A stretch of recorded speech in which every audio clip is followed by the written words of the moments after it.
할렐루야! 살 수 있는 길 주님의 교회 김학준 목사입니다. 오늘 함께 은혜 나누실 하나님 말씀 제목은 진실과 거짓입니다. 본 말씀은 요나서 2장 8절에서 9절까지입니다. 거짓되고 헛된 것을 숭상하는 모든 자는 자기에게 베푸신 은혜를 버렸사오나 나는 감사하는 목소리로 주께 제사를 드리며 나의 소원을 주께 갚겠나이다. 구원은 여호와께 속하였나이다 하니라. 이 세상에는 거짓으로 사람을 속이고 사냥하며 죽이려는 악한 원수들이 있습니다. 그 모습은 하나같이 찬란하며 매혹적인 모습을 하고 있습니다. 그 중에 가장 큰 거짓이 인본주의와 황금 만능주의, 쾌락주의, 권력주의와 같은 것들이 있습니다. 우리 영혼을 사로잡아 지옥 백성을 만들기 위해서 악한 원수 마귀는 쉬지 않고 거짓으로 속이고 있습니다. 우리는 이러한 무수히 많은 거짓의 세계 속에서 오직 진리를 밝히 알고 드러내며 전하는 빛과 소금의 역할을 해야 하는 것입니다. 이제 우리 생활 가운데 매일같이 우리를 속이려 하는 악한 원수의 정체가 어떤 것들이 있는지를 살펴보겠습니다. 첫째로 거짓을 진실처럼 말하는 세상입니다. 어느 날 정치, 경제 영역뿐만 아니라 교육계와 심지어 종교인으로서도 누가 봐도 거짓인데도 불구하고 얼굴색 하나 변하지 않고 거짓을 진실이라고 말하며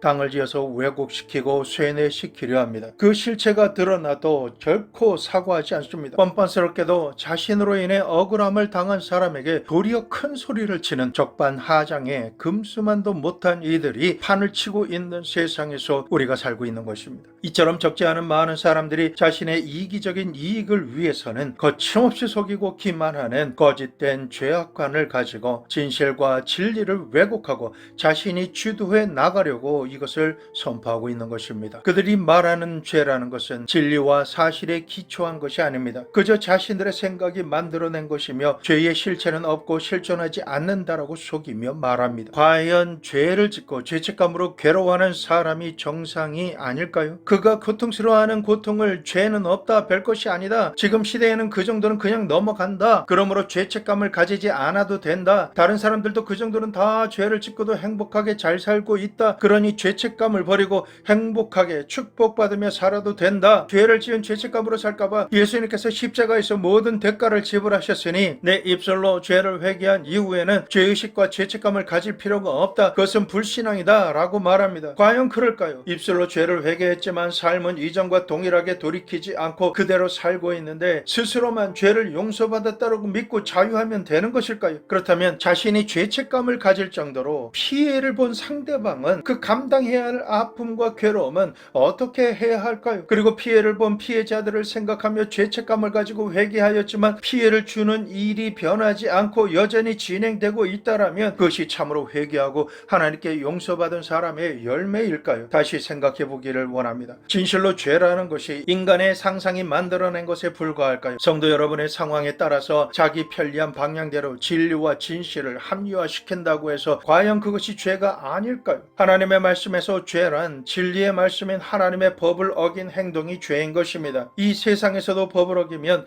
피의자가 아무리 변호사를 써서 자기 합리화를 한다 해도 죄인으로서 죄에 합당한 벌을 받게 되어 있습니다. 이 세상을 살아온 사람이 무엇을 어떻게 말하든 인정하든 인정하지 않든지 간에 하나님의 법을 어기면 그것은 죄입니다. 하나님께서 명하신 말씀과 십계명을 어기고 사는 그 자체가 죄가 되는 것입니다. 십계명에 대해서 주일학교에서부터 배우고 암기를 했어도 법을 어기면 안 된다라는 의식이 무뎌지면 하나님의 법을 범한 죄인 것입니다. 그리고 그 죄의 대가는 하나님과 원수가 되는 것이며 그 결과는 사망입니다. 성경은 말하기를 에스겔서 18장 4절 후반절에 범죄하는 그 영혼은 죽으리라. 죄에 대한 결과가 죽음이기 때문에 사람이 아무리 아름답고 멋진 옷을 입으며 매혹적인 목소리로 사람들을 설득한다라고 해도 죄는 죄일 뿐이요 범죄하는 영혼은 죽을 수밖에 없는 것입니다. 그러면 이러한 죄에 대한 우리의 태도는 어떠해야 할까요? 죄를 하나님 앞에 가지고 나가서 낱낱이 드러내며 더 이상 죄에 대해서 동의하고 생각하며 마음 먹고 행하지 않기 위해 예수님의 이름으로 고백하고 회개해야 합니다. 다시는 죄를 짓는 선택과 행동을 하지 않기로 작정하는 것까지 결단해야 하는 것이 온전한 회개를 한 것입니다. 회개는 잘못된 관역을 향해서 날아갔던 화살을 다시금 돌이켜서 정확한 관역을 향해 집중해서 쏘아서 마침내 하나님께서 뜻하신 올바른 관역에 적중하는 것까지가 회개인 것입니다. 그것이 죄를 회개하고 돌이키는 주님의 뜻을 온전히 이루는 것입니다. 그런데요, 이렇게 회개하는 것이 사람의 의지로는 너무나 쉽게 무너짐으로 자괴감에 빠지고 마는 자신의 연약함을 볼 수밖에 없는 것이 현실입니다. 사람의 힘이 힘이나 능력과 의지로는 결코 온전하게 벗어날 수 없는 것이 죄의 문제입니다. 죄에 대해서 이토록 연약하고 죄를 좋아하며 죽는 줄 알면서도 죄를 짓기를 멈추지 못하는 우리가 감당해야 하는 것이 죽음인 것을 아시는 하나님께서 우리를 살리시기 위해 우리 대신 우리의 죄와 저주와 죽음을 대신 감당하시고 우리를 살리시기 위한 하나님의 사랑 작전을 계획하셨습니다. 요한복음 3장 16절에서 17절 말씀, 하나님이 세상을 이처럼 사랑하사 독생자를 주셨으니 이는 그를 믿는 자마다 멸망하지 않고 영생을 얻게 하려 하심이라. 하나님의 그 아들을 세상에 보내신 것은 세상을 심판하려 하심이 아니요 그로 말미암아 세상이 구원을 받게 하려 하심이라.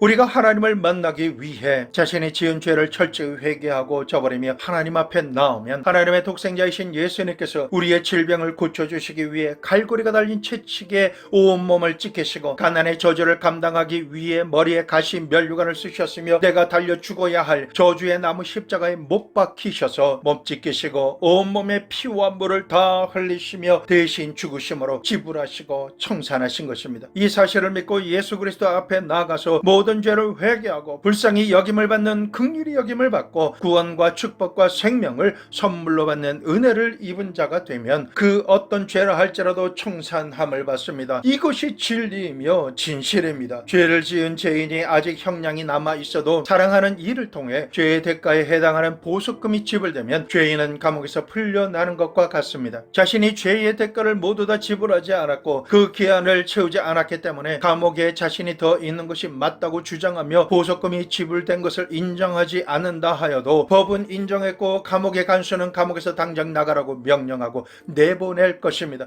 이것이 진리인 것입니다. 우리가 예수님의 십자가 보혈의 공로를 의지하여 죄를 회개하면 하나님께 용서함을 받게 됩니다. 하나님과 친밀한 관계가 다시 회복되어지는 것입니다. 그것이 우리가 살 수 있는 길입니다. 예수 그리스도를 통해서 죄사함을 받는 길 외에는 우리의 죄와 허물을 드러내고 사람에게 고해성사를 한다라고 해도 우리를 참수하고 우리의 삶을 도둑질해서 빼앗고 죽이고 멸망시키려고 하는 악한 원수 마귀에게서 와 죄악의 대가인 가난과 질병과 죽음의 형벌에서 놓여날 수 있는 방법이 이 세상에서는 전혀 없는 것입니다. 아무리 자기 스스로 죄가 없다 해도 자기가 행한 것은 죄가 아니라고 해도 그것은 죄요 거짓이 아닐 수가 없는 것입니다. 그러므로 우리가 지은 죄를 철저히 회개하고 예수 그리스도의 십자가 보혈을 믿고 의지하며 하나님께 죄 용서함을 받고 우리를 정결하고 거룩하게 변화시켜 주시는 성령 하나님을 믿고 의지함으로 말씀에 순종 복종하는 삶을 살게 되면 우리는 의와 거룩한 삶을 살 수 있게 되는 것입니다.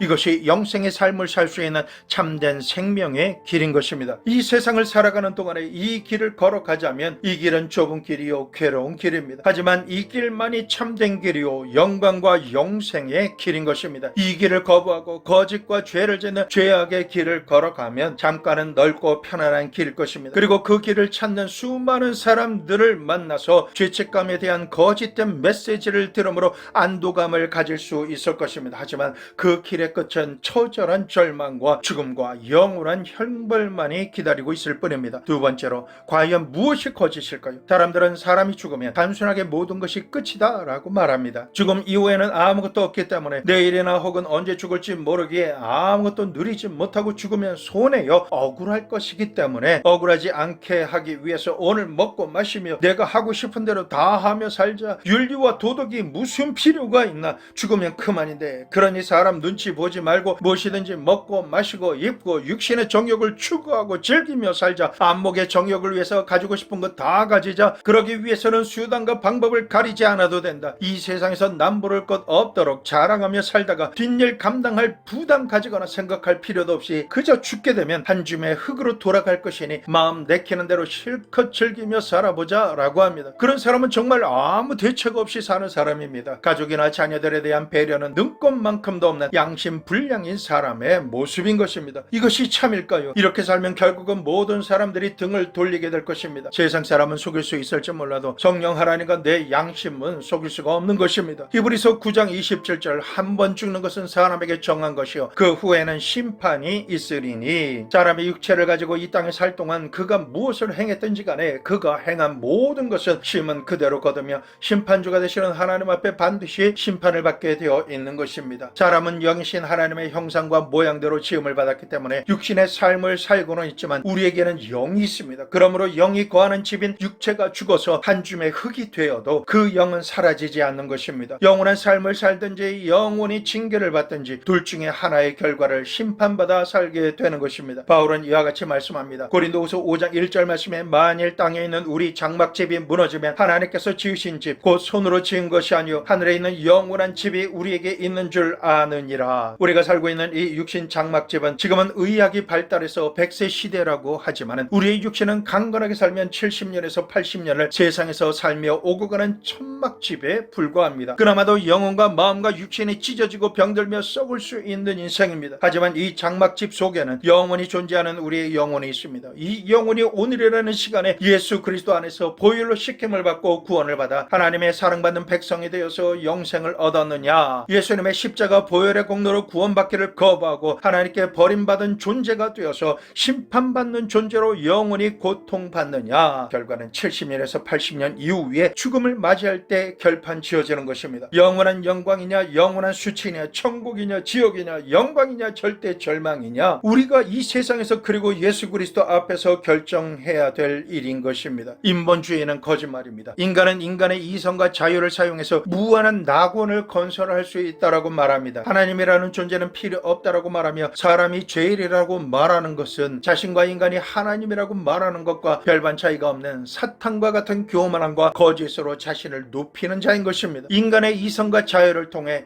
AI 인공지능이라고 하는 거대한 문화와 문명을 개발시켜 놓았지만 이것이 이 세상에 지상 낙원을 만들 수 있겠습니까? 아니요. 오히려 인류를 아바타처럼 조종할 것입니다. 인간은 기본적으로 그 마음에 미음식이 질투와 두려움과 공포가 있습니다. 불신하고 이기적인 마음에서 상대를 짓밟고 군림하려고 하는 속성이 있습니다. 인간의 마음속엔 이와 같은 어둠에 속한 심령이 자리 잡고 있기 때문에 인간은 내적으로 병든 존재요 죄의 포로가 된 존재인 것입니다. 이런 것들이 근본적으로 해결되지 않는 이상 인간이 만든 이성으로 쌓아 올린 방대한 문화와 문명이라는 것은 바벨탑처럼 무너져 자멸하는 무덤과 같은 것이 될 수밖에 없는 것입니다. 오늘날 세계의 전쟁 양상을 보십시오. 20세기에 만들어진 인간의 과학 문명은 핵무기를 만들었고 그 무기는 인간을 한순간에 잿더미 속에 자멸할 수밖에 없는 위기로 몰아넣었습니다. 한 민족과 나라를 잿더미로 만들고 멸망시킬 무기를 생산해놓고 서로 간에 으르렁거리고 있는 것입니다. 아무리 군비 축소 회담을 한다 할더라도 사람의 마음속에 미움이 있고 두려움과 공포가 있으며 자국 내의 정치 상황에 따라서 나살기 작전이 우선시되기 때문에 국제적으로 욕을 먹어도 약속을 깨는 것을 너무나 가볍게 생각하기 때문에 불신할 수밖에 없는 문제가 있습니다. 나아가 지구에서 뿐만 아니라 인공위성과 우주선을 사용하는 별들의 전쟁까지도 계획되고 있는 것입니다. 이렇게 진행되는 상황을 볼 때 언젠가는 인간 스스로가 만든 이기적인 인본주의의 토대 위에서 파멸되고 말 것입니다. 또 다른 잘못된 거짓말은 인간이 아메바나 원숭이로부터 진화했다라고 하는 진화론입니다. 진화론자들은 인간이 하나님의 형상대로 창조되었고 영적인 존재다라고 하는 것을 부인하며 그저 고등동물에 불과하다라고 주장합니다. 하나님의 형상을 담게 창조된 우리는 짐승이 아닙니다. 우리는 하나님의 형상을 가진 존귀한 존재입니다. 성령 하나님으로 말미암아 하나님께 지음받은 영적인 존재입니다. 그러므로 동물적으로 짐승처럼 사는 사람은 그가 선택한 결과로 인해서 그 영혼이 하나님께 영원히 버림받고 불과 유황이 타는 불못에 떨어지고 말 것입니다. 그러므로 진화론자들의 거짓말을 우리가 듣거나 믿어서는 안 될 것입니다. 그리고 어떤 사람들은 자기 스스로를 수련함으로 도덕과 윤리를 쌓아서 훌륭한 인격과 덕을 쌓으면 구원을 받고 영생을 얻을 수 있다라고 말합니다. 그러므로 예수 그리스도와 같은 신을 믿을 필요가 전혀 없다라고 말하는 것이죠. 이러한 거짓말에 대해서 예레미야서 17장 9절에서 10절에 이렇게 말씀합니다. 만물보다 거짓되고 심히 부패한 것은 마음이라 누가 능히 이를 알리오마는 나 여호와는 심장을 살피며 폐부를 시험하고 각각 그 행위와 그의 행실대로 보응하나니. 아람과 하와가 하나님을 반역하고 타락했을 때 사람의 마음은 만물보다 거짓되고 심히 부패해버리고 말았으며 스스로 수련해서 신앙과 도덕을 회복할 수 없을 정도로 부패해버리고 마른 것입니다. 썩을 대로 썩어져 버린 인간이 수양과 도덕적인 삶을 산다고 해서 하나님과 영과 영이 교통할 수 있겠습니까? 우리의 죄와 허물로 인해서 하나님께서 용서해 주실 수 없는데 어떻게 영이 살아나며 하나님과의 친밀감이 회복되며 죄와 저주와 가난이 사라질 수가 있겠습니까? 무엇보다도 인간의 심령은 인간의 노력으로는 절대로 복구가 될 수가 없는 것입니다. 오늘날 우리의 마음 심령을 온전히 복구시켜 주시며 하나님의 백성으로 만들 수 있는 유일한 길은 예수 그리스도를 통해서 영생의 복을 받는 길, 그 길밖에는 없는 것입니다. 나의 죄를 씻기는 예수의 피밖에 없습니다. 다시 성쾌하게도 예수의 피밖에 없는 것입니다. 하나님께서는 죄와 허물로 죽은 우리를 예수 그리스도와 함께 다시 살려주신 것입니다. 그러므로 예수 그리스도를 통하지 않고는 우리는 죄와 저주와 허물로부터 고침을 받을 수가 없는 것입니다. 인간의 수양과 도덕으로 의로운 사람이 될 수 있다라는 것은 완벽한 거짓말이며 망상에 불과한 것입니다. 실제로 질병이 하나님께서 허락하신 선물이라는 말은 거짓말입니다. 병들어서 기도하며 오래 참고 기다려도 하나님으로부터 응답과 치유가 임하지 않으면 이것은 하나님께서 내가 십자가로 지고 내 몸에 허락하신 가시라고 여기며 자고하거나 교만하지 말라라고 하나님께서 주신 선물이라고 말하는 사람들이 있습니다. 그들은 이 질병이 하나님의 선물이기 때문에 이것을 감사함으로 달게 받아야 한다라고 하는 것입니다. 그렇게 말하면서도 조금 더 아프거나 고통스러우면 스스로 병원으로 달려가서 수술을 받거나 약을 처방받아 먹고 주사를 맞습니다. 여러분, 이것은 모순입니다. 자신이 말하는 그대로 하나님의 선물이면 이 선물을 버리고 병을 없애버리려고 해서는 안 되는 것입니다. 성경 말씀대로 보면 질병과 죽음은 하나님의 선물이 아니라 아담이 하나님께 대하여 죄를 범했을 때 죄에 대한 심판으로 임한 것입니다. 아담이 하나님께 범죄하고 반역했을 때 하나님께서 이렇게 심판하셨습니다. 창세기 3장 19절 너는 흑인이 흑으로 돌아갈 것이니라 하시니라. 우리가 죽어서 흑으로 돌아가려면 우리의 육체가 노화되어 회복되지 못하는 질병과 약해지고 손상된 장기에 병이 들어서 인간의 육체가 죽어 흑으로 돌아가는 것입니다. 이렇기 때문에 오늘날 우리가 말하는 병은 죄에 대한 심판의 대가와 결과이기 때문에 결코 하나님께서 주신 축복이나 선물이 아닌 것입니다. 사랑이 많으신 아버지 하나님께서 자녀가 병들어서 고통스러워하며 죽어가는 것을 보시고 당연하다라고 하시며 즐거워하시지 않으신다라는 것입니다. 악한 원수 마귀와 병만은 회개하지 않은 우리의 죄와 허물을 참수하며 병을 일으킴으로 생명을 빼앗고 죽이고 멸망시킬 미끼로 삼아서 지옥으로 끌고 가려고 역사하는 것입니다. 그러므로 악한 병마가 병을 가지고 역사하기 위하여 우리에게 도둑과 강도처럼 다가와서 우리를 파괴하는 무기로 질병을 사용하고 있습니다. 사도행전 10장 38절 하나님이 나사렛 예수에게 성령과 능력을 기름 붓듯 하셨으며 그가 두루 다니시며 선한 일을 행하시고 마귀에게 눌린 모든 사람을 고치셨으니 이는 하나님이 함께 하셨음이라. 이 말씀만 보더라도 병은 하나님께서 주신 것이 아닙니다. 질병이 죄에 대한 심판의 결과이지만 예수님을 믿고 회개한 이후에도 질병이 떠나지 않고 여전히 연약하며 눌려 사는 이유는 악한 병마가 나가지 않으려고 발악하며 거짓으로 남아 역사하려는 것입니다. 그러므로 계속해서 질병과 눌림의 원인이 되는 죄를 회개하며 하나님께서 싫어하시는 습관을 갈등하지 말고 버리기로 작정하면 우리 몸에 기생할 수 있었던 질병의 먹이가 없어지는 것입니다. 이와 함께 악한 질병을 가져다주는 병마를 예수 그리스도의 이름으로 계속해서 꾸짖고 내쫓으면 질병의 근원이 소멸되고 죄와 죄책감의 묶임이 풀어져서 병으로부터 온전히 자유하게 되며 치료받을 수가 있게 되는 것입니다. 더 나아가 질병이 오는 원인으로는 내가 지은 죄와 윗뒤의 부모님과 조상의 죄, 그리고 내가 살고 있는 지역의 리더와 나라의 대통령을 비롯한 다른 사람들의 죄로 인해서 병들 수가 있습니다. 물론 죄를 짓지 않고도 코로나 바이러스와 같은 병균에 노출되어서 병들 수가 있습니다. 그러한 질병은 타락한 자들이 범한 이기적인 죄악이 품어낸 환경의 산물이기 때문입니다. 오염된 공기, 오염된 물, 식품의 첨가제나 약물, 오남용 등 이런 것들을 먹고 마심으로 말미암아 아이가 태어날 때부터 온전하지 못한 몸으로 태어나 고통받는 아이들이 있는 것입니다. 주님께서는 이들조차도 온전하게 치유하시기를 원하십니다. 이것은 자기가 직접 지은 죄가 아니라 타락하고 오염된 세계 속에서 살며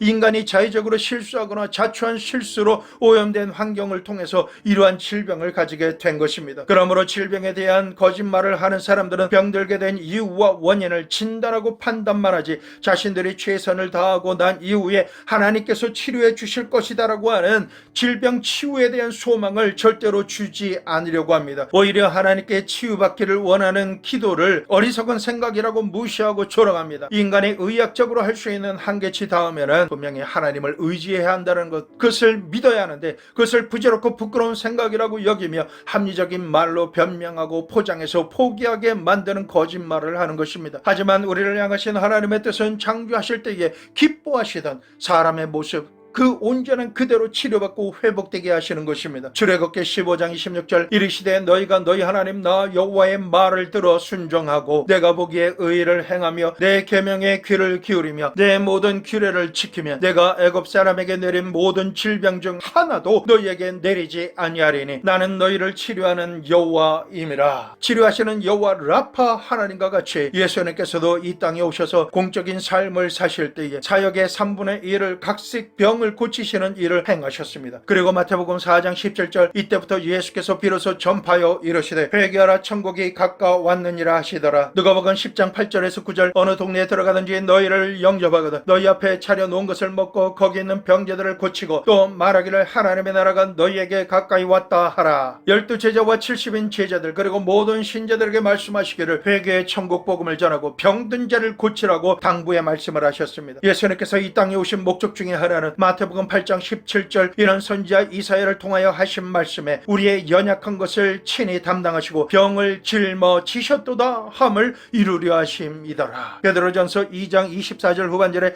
그가 채찍에 맞음으로 너희는 나음을 얻었나니 이와 같은 말씀으로 인하여 명확히 알 수 있는 진실은 우리가 치료받는 것이 하나님의 뜻이라는 것입니다. 그렇기 때문에 우리가 병든 것은 우리를 겸손하게 하시려는 하나님의 선물이라는 고침받지 못하고 있는 상태에 대한 자기 합리화는 절대로 거짓말인 것입니다. 우리는 이 거짓을 던져버리고 우리가 온전히 치료받는 것이 하나님의 뜻인 줄을 알고 믿음을 가지고 계속해서 죄를 회개하며 간절히 하나님을 찾는 주인공이 되어야 할 줄로 믿습니다. 치유가 생각하는 것보다 늦은 것 같아도 마르다처럼 거룩한 포기를 해서는 안 됩니다. 요한복음 11장 40절 예수께서 이르시되 내 말이 내가 믿으면 하나님의 영광을 보리라 하지 아니하였느냐 하시니 네 번째로 가난하고 청변하게 사는 것이 하나님의 뜻이다라는 거짓말입니다. 벌벗고 굶주리게 살면서 신앙생활만 잘하면 그것이 하나님의 뜻이다라고 말하는 거짓이 있습니다. 성도 여러분, 하나님을 찬양하고 예배드리며 은혜받고 성령으로 충만한 성도의 삶이 벌벗고 굶주림으로 말미암아 뼈골이 앙상하게 드러나서 영양실조에 걸려 죽는 것이 하나님의 뜻이다라면 오늘날 기근이나 전쟁으로 인해서 기약 가운데 먹을 것이 없어서 영양실조로 죽어가고 있는 것이 하나님의 뜻이다라는 말입니까? 하나님의 말씀 그 어디에도 그런 가난과 굶주림으로 인해 죽는 것이 하나님의 뜻이다라는 말씀이 없습니다. 단지 가난과 저주는 하나님의 말씀에 불순종한 아담의 죄로 인한 심판의 결과물일 뿐입니다. 창세기 3장 17절에서 19절 말씀 아담에게 이르시되 내가 내 아내의 말을 듣고 내가 내게 먹지 말라 한 나무의 열매를 먹었은즉 땅은 너로 말미암아 저주를 받고 너는 내 평생에 수고하여야 그 소산을 먹으리라. 땅이 내게 가시덤불과 엉겅퀴를 낼 것이라. 내가 먹을 것은 밭의 채소인즉 내가 흙으로 돌아갈 때까지 얼굴에 땀을 흘려야 먹을 것을 먹으리니 내가 그것에서 취함을 입었음이라. 너는 흙이니 흙으로 돌아갈 것이니라 하시니라. 가난의 저주의 상징인 가시와 엉겅퀴의 히브리어 뜻은 어떻게 될까요? 가시덤불을 히브리어로 코츠라고 합니다. 예수님께서 가시 면류관을 쓰셨는데 이때 사용된 가시도 코츠라는 단어를 씁니다. 이런 가시나무와 들가시다라고 하는 뜻이며 어그는 코츠에서 나옵니다. 잘라내다, 몹시 싫어하다, 원망하다, 잠에서 깨어나다 라고 하는 뜻에서 유래된 것입니다. 가시덤불은 인간이 죄를 지어서 에덴 동산에서 하나님과 함께 살 수 없는 상황이 만들어지고 하나님의 의에서 잘려나간 것을 의미합니다. 죄를 지은 인간은 원죄를 짓게 됨으로 말미암아 하나님이 몹시 싫어할 수밖에 없는 존재가 되었고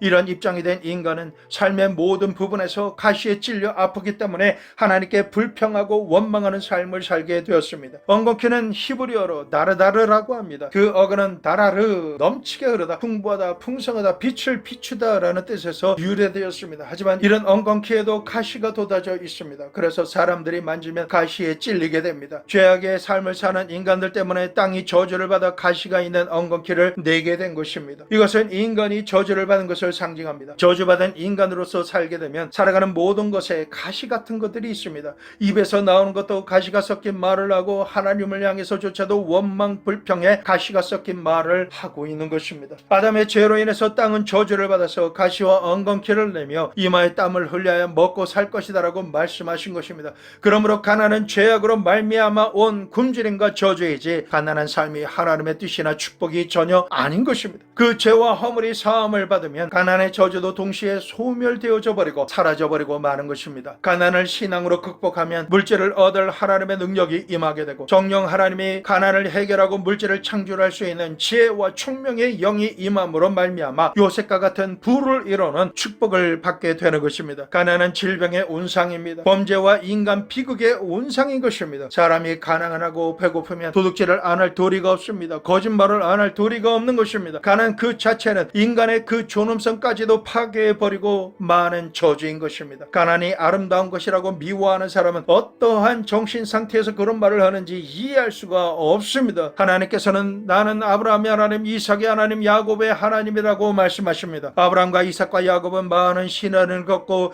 인격적인 부분을 교정받게 되지만 그들이 헐벗고 굶주려서 죽은 적은 없습니다. 아브라함은 금과 음과 짐승의 때가 많았고 이삭은 아버지의 물질의 복을 유산으로 받고도 자신이 농사지은 그 첫 해 100배로 결실을 맺었다라고 하는 거부였습니다. 야곱은 한때도 때 양무리가 바다의 모래같이 많은 거대한 목축업의 주인이었습니다. 결코 변치 아니하시는 언약의 하나님께서 아브라함에게 주신 복을 우리에게도 주시겠다라고 언약하셨습니다. 그런데도 불구하고 오늘날 우리가 헐벗고 굶주려서 영양실조로 병들어 죽는 것이 하나님의 뜻이라고 말한다면 하나님을 진실로 모르고 자기 마음대로 말하는 잘못된 거짓말인 것입니다. 고린도후서 8장 9절 말씀, 우리 주 예수 그리스도의 은혜를 너희가 알거니와 부요하신 이로써 너희를 위하여 가난하게 되시면 그의 가난함으로 말미암아 너희를 부요하게 하려 하심이라. 예수님께서 하늘 보좌를 떠나 말구 위에 태어나시고 가난하게 사신 것은 우리를 가난과 저주에서 속량해 주시고 부요하게 하시기 위해서입니다. 갈라디아서 3장 13절에서 14절, 그리스도께서 우리를 위하여 저주를 받은 바 되사 율법의 저주에서 우리를 속량하셨으니 기록된 바 나무에 달린 자마다 저주 아래 있는 자라 하였음이라. 이는 그리스도 예수 안에서 아브라함의 복이 이방인에게 미치게 하고 또 우리로 하여금 믿음으로 말미암아 성령의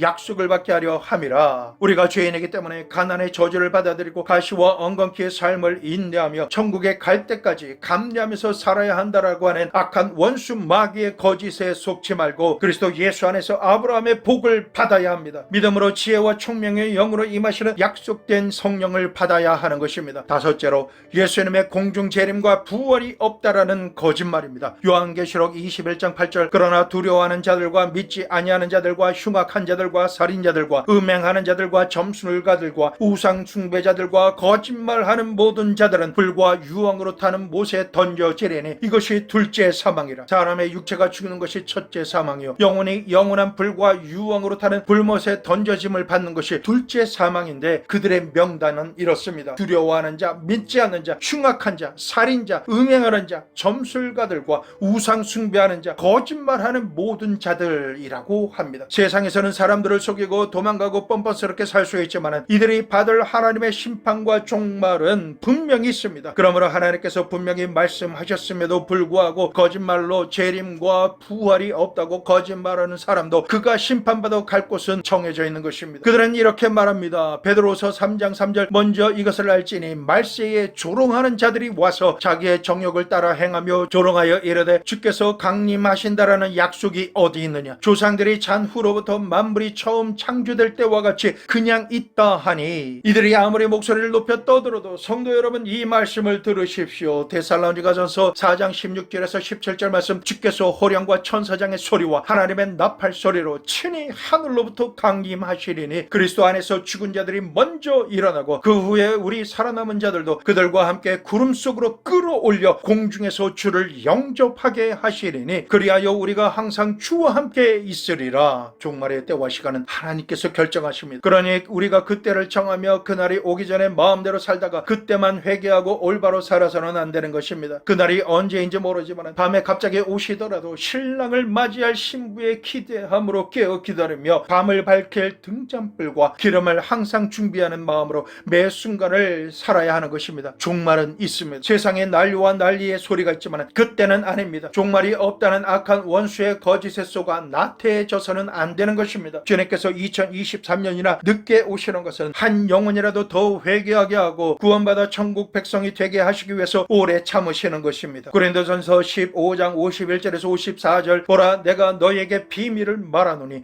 우리가 다 잠잘 것이 아니오 마지막 나팔에 순식간에 홀연히 다 변화되리니 나팔 소리가 나며 죽은 자들이 썩지 아니할 것으로 다시 살아나고 우리도 변화되리라. 이 썩을 것이 반드시 썩지 아니할 것을 입겠고 이 죽을 것이 죽지 아니함을 입으리로다. 이 썩을 것이 썩지 아니함을 입고 이 죽을 것이 죽지 아니함을 입을 때는 사망을 삼키고 이기리라고 기록된 말씀이 이루어지리라 라고 이렇게 말씀하시면서 54절에 이어서 말씀하십니다. 사망아 너의 승리가 어디 있느냐. 사망아 내가 쏘는 것이 어디 있느냐. 부활의 때가 되면 더 이상 사망 권세가 우리에게 역사하지 못하므로 먼저 죽어서 잠자던 자들이 일어나고 죽지 아니함을 입을 것입니다. 그러므로 성도 여러분, 예수님께서 재림하시는 진리를 믿으십시오. 죽은 자들의 부활의 역사와 마지막 심판이 있음을 믿으십시오. 재림과 부활과 심판이 없다고 말하는 거짓에 현혹되지 마시기를 간절히 부탁드립니다. 요나는 요나서 2장 8절에 거짓되고 헛된 것을 숭상하는 모든 자는 자기에게 베푸신 은혜를 버렸사오나 라고 외치고 있습니다. 하나님께서 예수 그리스도 안에 두신 영생의 삶을 살 수 있는 위대한 진리의 말씀으로 우리를 축복하셨지만 하나님의 변치 않는 진리의 말씀을 속이는 거짓을 믿음으로 말미암아 마지막으로 구원받고 영원히 살 수 있는 기회를 빼앗기는 어리석은 자가 되어서는 안 되는 것입니다. 영적인 눈과 귀를 가리고 잠들게 하는 거짓은 영원한 사망을 자초하며 심판을 피할 수 없게 하고 징계를 받게 하는 악한 자의 계략인 것입니다. 이러한 어리석은 사람이 되지 않기를 예수 그리스도 이름으로 축원합니다. 오늘날 너무나 많은 사람들이 거짓에 속아 거짓되고 헛된 것을 숭상하고 따르고 있습니다. 우리는 모든 죄와 거짓 속임으로부터 하루속히 회개하고 돌아서야만 합니다. 우리는 영원 무궁하시고 참되신 아버지 하나님과 하나님 말씀에 굳게 섬으로 거짓에 속아 영원히 형벌을 받는 둘째 사망의 비극을 면해야 할 것입니다. 살아계시고 거룩하시며 사랑이 많으신 아버지 하나님, 아침 안개처럼 짧은 인생을 살면서 거짓에 속아 기회 있을 때 회개하며 성령의 기름을 준비하지 못하고 영원히 처절한 절망에 떨어져서 지옥 백성이 되지 않도록 도와주시옵소서. 주님만 바라보고 주님의 말씀만 믿을 수 있도록 성령님을 모셔드립니다. 의지합니다. 믿음을 도와여 주시옵소서. 하나님께서 베풀어 주시는 은혜를 버리고 영원한 멸망을 잘초하는 수많은 사람들을 긍휼히 여겨 주시옵소서. 잠들어 있는 영혼을 깨워 주시옵소서. 하나님의 진리는 하나밖에 없습니다. 예수님께서 내가 곧 길이요 진리요 생명이니 나로 말미암지 않고는 아버지께로 올 자가 없다라고 말씀하셨습니다. 아버지 하나님, 우리가 예수님의 십자가 보혈의 공로를 의지하여 회개할 수 있도록 회개의 영을 부어 주시옵소서. 죄사함을 얻을 수 있도록 도와주시옵소서. 이 은혜를 마침내 지키고 성령의 기름을 끝까지 가득 채우며 유지할 수 있도록 붙들어 주시옵소서. 항상 깨어 기도하는 영을 부어 주시서 영이 잠들어 주님께서 오시는 소리를 듣지 못하게 하는 무딘 심령을 민감하게 하여 주시옵소서. 주님 오실 때까지 성령 세례와 충만을 받게 도와주시옵소서. 병고침을 얻게 도와주시옵소서. 저주에서 해방되게 도와주시옵소서. 영원한 부활의 생명을 마침내 생취할 수 있도록 도와주시옵소서. 영원히 잘 되기를 원합니다. 살아가는 범사가 잘 되어 만사 형통하기를 원합니다. 영혼과 육신과 삶이 강건하기를 원하오니 도와주시옵소서. 남에게 꾸어질지라도 꾸지 않는 물질의 축복으로 부유하게 하여 주시옵소서. 손을 내밀어 절망에 처한 사람을 도와줄 수 있는 능력을 더해 주시옵소서. 무엇보다 거짓에 속아 절망하는 나락으로 떨어지지 않도록 도와주시옵소서. 보혜사로 오신 성령 하나님, 임하소서.